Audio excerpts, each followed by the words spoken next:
Hi guys, if you're a subscriber to this channel, XtremeTrainz, you're probably a subscriber to my old channel, Trains Extreme, and you've probably heard of Leokimvideo, who does some great videos about Thomas, about trains, about model railways, about Lego, all kinds of awesome stuff. Now, if you've been watching his or my videos recently, you would know that I was awarded his top fan prize for 2013. Part of that was these three amazing take and play locos here, which you're going to see I put in a display case, from his Thomas Love story video. Now, as part of that, Leo had a couple of extra thoughts he wanted to add about that in kind of a behind the scenes video.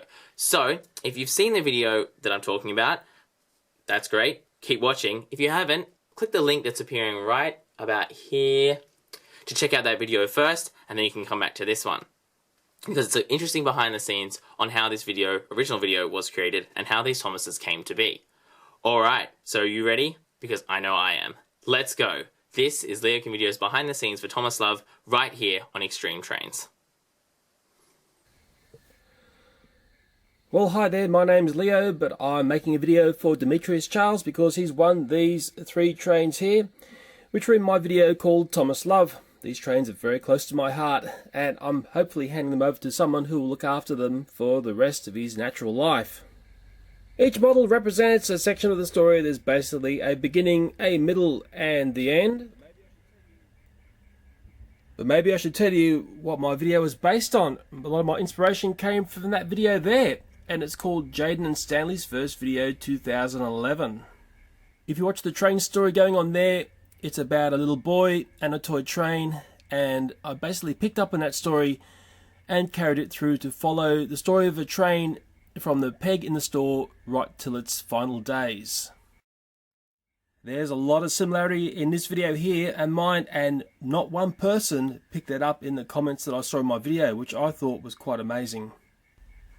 And that YouTuber is possibly better known for the Stanley in Space adventure. Mind you, he gets recommendations from people that I've never been recommended by. And now I'm looking at a scene, or just a frame in my video, which I'm calling Thomas Love. It was called something else, I've totally forgotten at the moment. And it's the pie eating scene, and it represented the very first Thomas that we see in the video. And here is that Thomas. It's just a take and play, I suppose. It's a classic version now because they're a bit different these days, because they've got the pinwheel axles. And really, I think in memory, this is the one that from the time it was unboxed, it sort of remained up to a certain point in the video, when we needed to see a bit of change going on and the Thomas getting older. Of course, when toys first come out of the box before they're played with, there's no scratches or dents or bangs. They're nice and new looking. So that was the first Thomas in the video. Really not much to say about him because he's basically just a Thomas which was unboxed.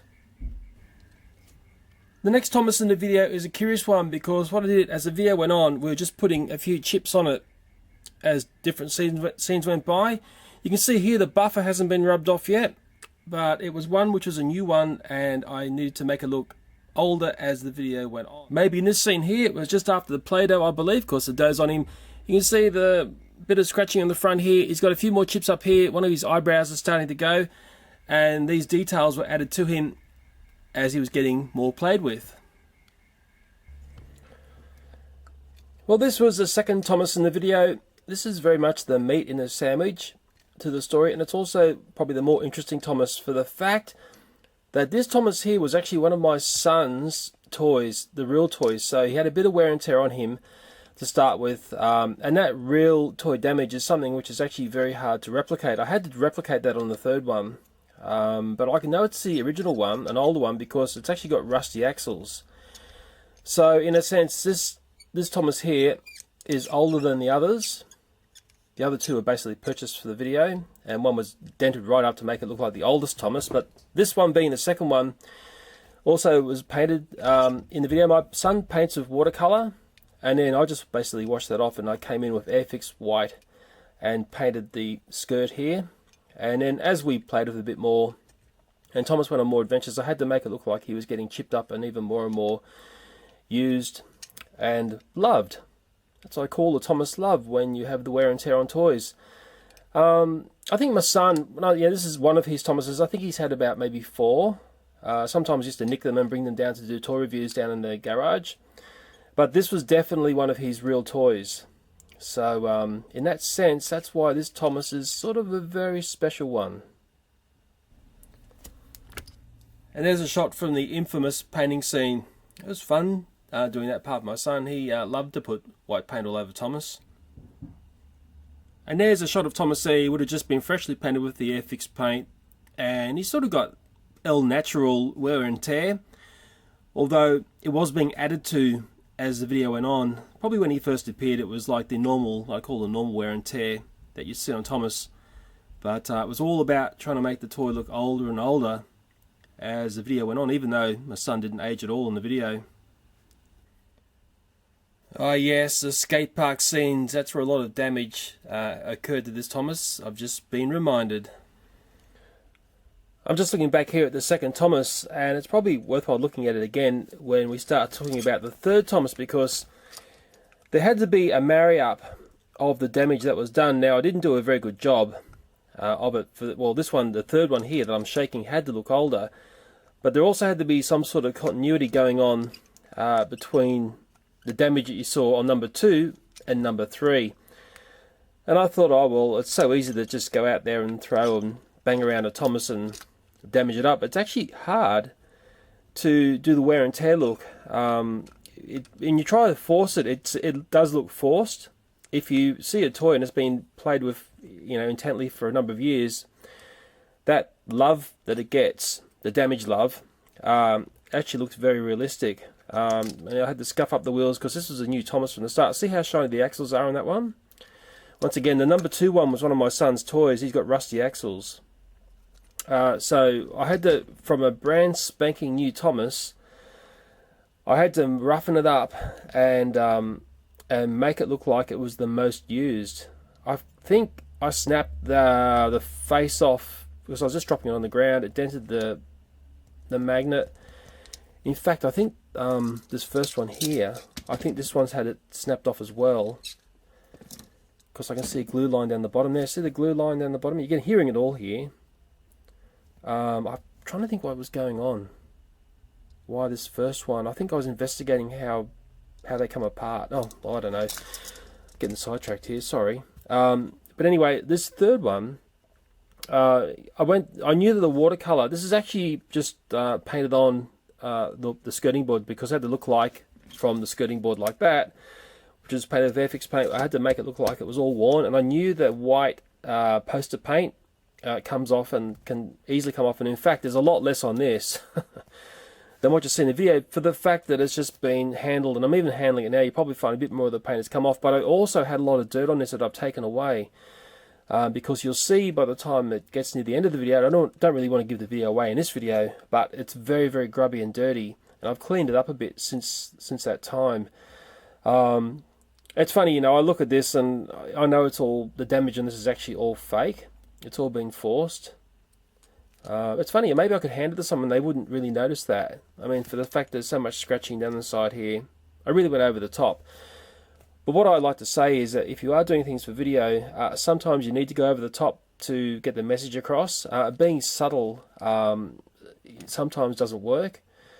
I only say that for the fact of my background, and I have worked in film, but I needed to show that this train had really been through a lot, and hopefully by the time you saw this one, you know that this Thomas had been in the wars. I'll tell you a little story about why I put the rain scene in this video. Is one of my work colleagues had, at the time that I was making this video, he passed away. And it was actually a bit of a shock to everyone that knew him. He was a person that did rain in films and television, and I just thought, wow, I'll just do a little rain scene in this video, just as a, I don't know, it's just some sort of memory thing. I don't know, it's just something I did, and for the fact I was a little bit shocked to hear that he passed away. And that's why I did this little rain scene. That was never going to be part of the video, but it became part of it once I heard that the gentleman had passed away that I worked with on many, many jobs. And I'm pretty sure the rain scene was the last time we see the second Thomas, and in the toy box in the room where the Astro Boy was and everything else, that is the third Thomas, the first time we see him in the video. Boy, I hope I'm right in remembering it like that. Yeah, I'm just looking at that scene, and this is just after the toy box scene where Astro Boy's there, and this is where the big bulldozer's coming up the hallway, and that's definitely the third Thomas there, because what I was doing was scratching away the white paint, which is only poster paint, to make it look like he's getting more and more, well, worn out. That was a tricky scene to do. It took a lot of times to get that one little scene of the bulldozer and my son at the right spot and hitting Thomas in a nice way. This is the under the TV, like the toys under the TV shot, and it's an important one I wanted to get across for the fact that Thomas had all that battle damage, and yet there was a Hot Wheels car right near him, and the Hot Wheels car was in pristine condition. It was a very important aspect of the video to get across that Thomas is well loved versus some of the other toys in the house. You know, I'm going to probably regret giving these toys to another person, but then again, I probably won't as well. I know Demetrius is going to look after these. I know he's a huge Thomas fan. He's been a very loyal person and a very good friend on YouTube to me. In a sense, you know, he really has enlightened me with his comments. He sometimes disagreed with what I had to say, which is what I like as well. But I'm sure he is going to carry these on, and it'll give him a whole new life for the fact that someone else has got these. I mean, I've got that many Thomas toys. It's not funny, but what I know is that people really cherish the special ones. And these three are special because they're in a very, very popular video that I produced, which is hopefully one of the premium Thomas videos you can go and watch on YouTube.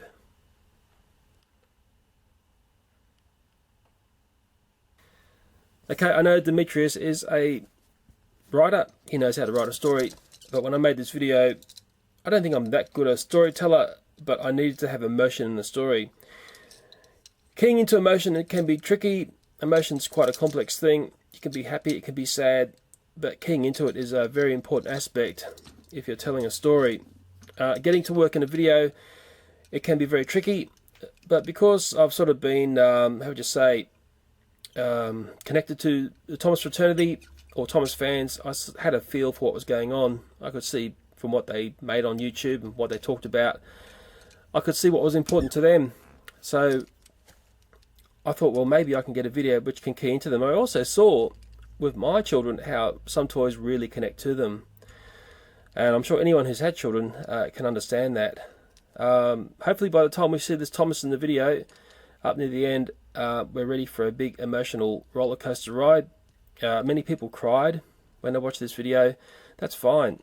Crying is a natural thing to do when you see what happens to Thomas at the end. If you didn't cry, well, maybe you've got a problem there. But hey, I'm not going to judge you on that. But if you can get emotion to kick in on the video, in a sense, your video is going to be successful. It's a very hard thing to do. It's very rarely talked about. When I hear people talking about YouTube videos, you'll find that my really, really popular videos tend to have keyed into an emotion. Much easier to talk about it and say, you know, emotion than actually empower one in a video. But I'm sure that Demetrius can turn something into what I've blabbered onto in this video into something for him, because that was part of the deal of landing him these three very important. I'll be honest here, I'm going to miss you guys, but the new owner, well, the time of making this video, has a YouTube channel like that. He may not have that one in the future, he may change to something else. People do tend to change. But I hope I've made him a video which talks about some aspects of my video that nobody really knew about. Anyway, I better sign off. Thanks for watching, and bye for now.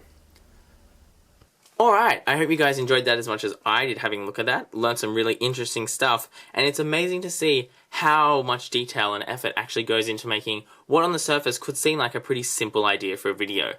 Now, I want to use this opportunity, obviously, to thank Leo publicly, not only for these three awesome trains to add to my collection, which will definitely be looked after, but also for all the other stuff which I'm going to be reviewing, which if you want to see me review, you're going to have to stick around on my new channel, this one here, XtremeTrainz, to take a look at.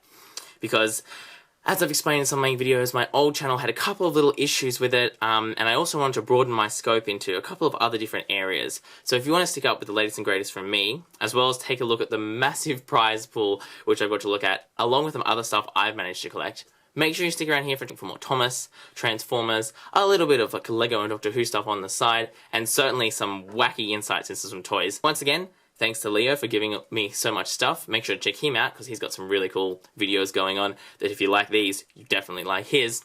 And as what I have to say now, thanks for watching. That's all I've got time for from XtremeTrainz.